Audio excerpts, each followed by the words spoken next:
Personality traits. Part 5, Differences between Extroverts and Introverts. Professor Michael Botwin, Department of Psychology, California State University, Fresno. Authors Liz Foslin and Molly West have joined what they've called the Quiet Revolution. And what they mean by the Quiet Revolution is they want to basically empower the introvert. Since I'm a very introverted person, when I looked at their stuff, I took it quite to heart. And they are part of a movement that are writing self-help books for introverts, so introverts can get over some of the issues that they have living in our very gregarious and extroverted society. They quote a couple of books written by Susan Cain. One being Quiet, The Power of Introverts in a World That Just Can't Stop Talking. And another Susan Cain book co-authored with other folks is Quiet Power. The Secret Strengths of Introverts. They summarize the scientific literature on introversion very well on their website, and I have taken that out. I want to talk about their points and give you some examples and place it into a personality-centric perspective. Their first point: introverts have a longer neural pathway for processing stimuli. Information runs through a pathway that is associated with long-term memory and planning. This is one of the reasons that we talked about when we talked about Eysink's extroversion, that it takes introverts longer to process information. They get more information going. Part of their slower reaction is it takes longer for this information to process, but they do react to lots of stimulation, as they point out in their next bullet here. Introverts require less stimulation from the world in order to be awake and alert than extroverts do. This means introverts are more easily overstimulated. This is a point we made with the Eysenck lecture, and we know that that's due to processing in the ascending reticular activating system. But there's some other interesting things they point out that are worth talking about for a few minutes. For example, brain processing. The introvert's brain treats interactions with people at the same intensity it treats encounters with inanimate objects. And as a hardcore biological introvert, not by choice but by biology, I can tell you that's quite true. I can't impart the number of times I have gotten in trouble because someone's talking to me and I get distracted by an inanimate object. Or there's some stimuli, an environmental object in the room that I pay more attention to than the people I should be paying attention to. I've worked hard to conquer that one because I've learned that inanimate objects don't care if you pay attention to them, but people do. A corollary to this is that introverts process everything in their surroundings and pay attention to all of the sensory details in the environment, not just the people. Boy, this one's really, really true for us hardcore introverts. Every time I do this lecture in class, my introverted students start shaking their heads up and down. We process everything in our surroundings. It's just what we do. It takes a lot of extra power of concentration. It takes a lot more processing time to suck all of this stuff in. When I was an undergraduate student, even though I'm 6 foot tall, I would, if I had my choice, sit in the front row of class. It's not that I wanted to garner the teacher's attention. As an introvert, it's the last thing I wanted. But if I sat in the back of a classroom, I would get distracted by all of the students sitting in front of me. And those were the days before people had laptops and phones and pads and things like that. It would probably be horrible now to have to sit in the back of a classroom for me. But by sitting in the front of the classroom, I essentially put on intellectual blinders, not binders, so that I would pay attention to what was going on in the classroom rather than who's playing around with something on their desk, watching two people have a conversation, things like that. Even in a long drive where I have a captive audience in a car, I'll be having a conversation, typically with my wife, and eventually she gets angry with me because I have to read every sign, even if I don't need anything having to do with that sign, but I read every sign. I process information. I'm looking at this, I'm paying attention to that. And a lot of times she thinks I'm not paying attention to her, but I'm just sucking all of this stuff in. Now, we've been married for 18 years, and I haven't broken that habit, and she still gets irritated with me, but not as much as early in the relationship. We introverts access long-term memory information during social interactions.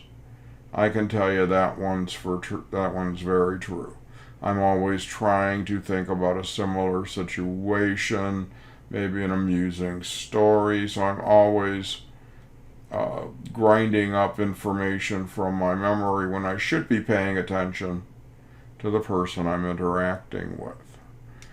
One of the things that this is critical is because we introverts often compare old and new experiences when making a decision, and it slows down the processing. I've been very involved in our campus's university governance system, and I can't tell you the number of times that I've waited to say something because I'm trying to remember what and when we did a policy a while ago, and is there a precedent for something, when other people are just living in the moment. Essentially, we introverts have a active dialogue with ourselves, and we're usually lost in thoughts in our head most of the time. And this is not really good for social interactions. Over my lifetime as an introvert, I've learned to try to battle these things and be more in the moment and be more with the people that I'm with.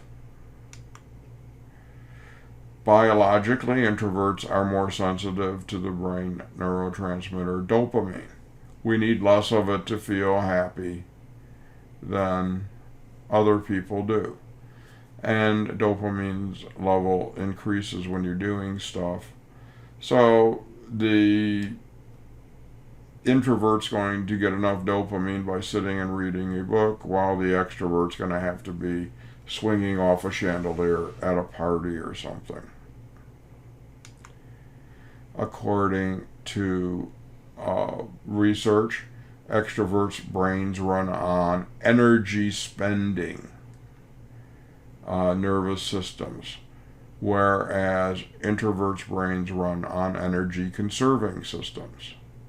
This is why introverts feel content and energized when reading a book, thinking deeply, or delving into our inner world, whereas the extrovert's always looking for that extra stimulation.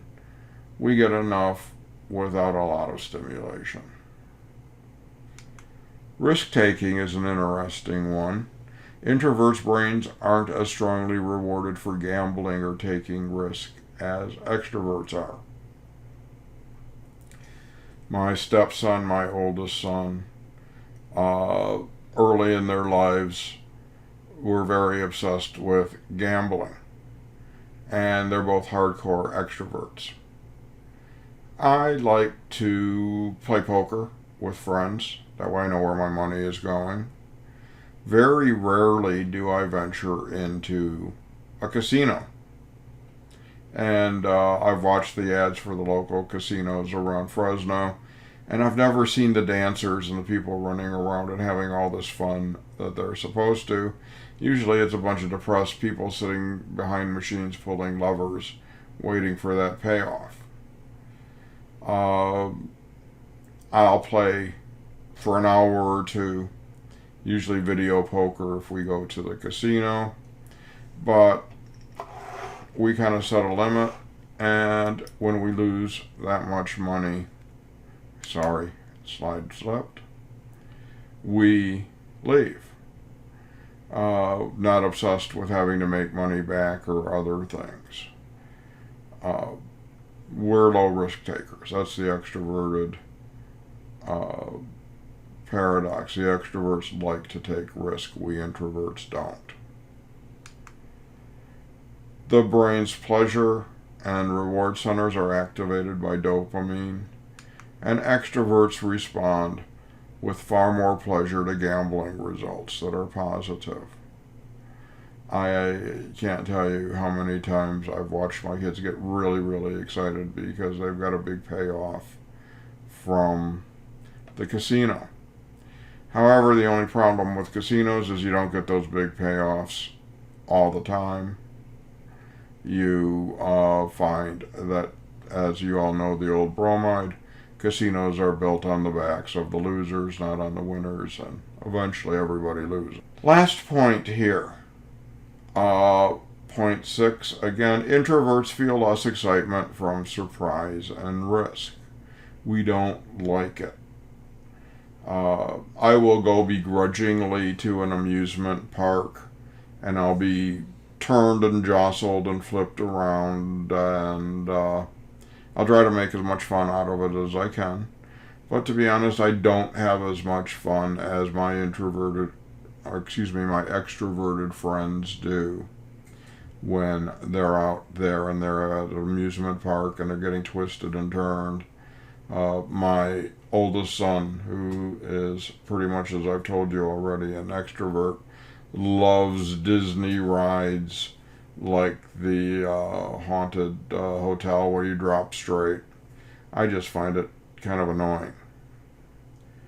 So, it's a little bit of self-help stuff on introverts, and there is a growing movement to empower the good side of being introverted and how to be introverted in a very extroverted society.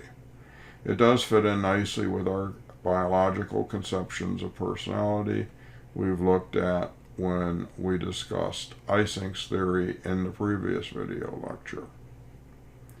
In our next video, we'll be examining the lexical strategy in detail, and then eventually working on developing the most widely used model of personality right now, the 5-factor model.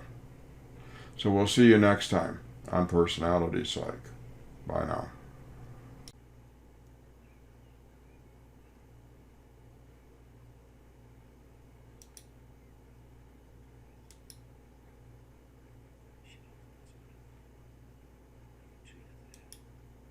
This has been a We Have Couches video production. Copyright 2020. Professor Michael Botwin. All rights reserved.